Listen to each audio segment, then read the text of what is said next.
Unatoč svim izazovima koje je pred nas stavila pandemija koronavirusa, mi u Eklati potrudili smo se dati garanciju našim korisnicima da možemo ponuditi siguran i kvalitetan i zabavan maturalac. Pridružite nam se u rezortu Eklata Medena.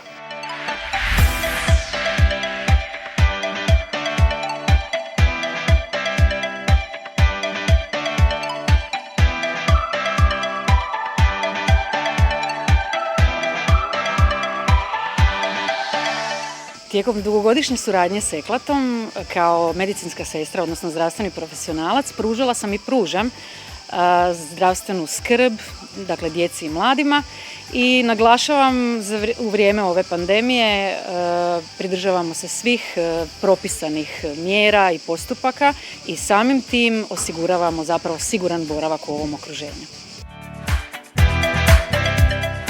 Unatoč novim uvjetima mi se ovdje ludo zabavljamo pridržavajući se svih mjera, stoga nam dođite, čekamo vas u Eklati.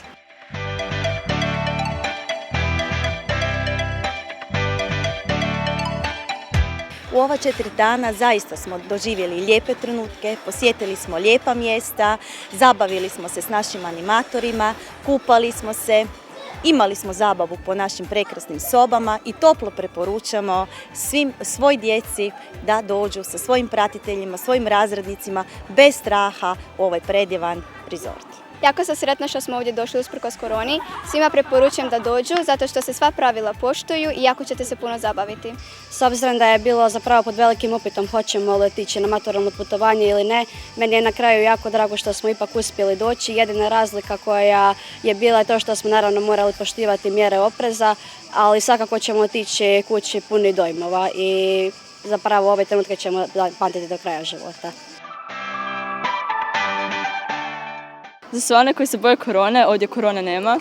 Ali ima odlične zabave i zato nam se pridružite u Eklati.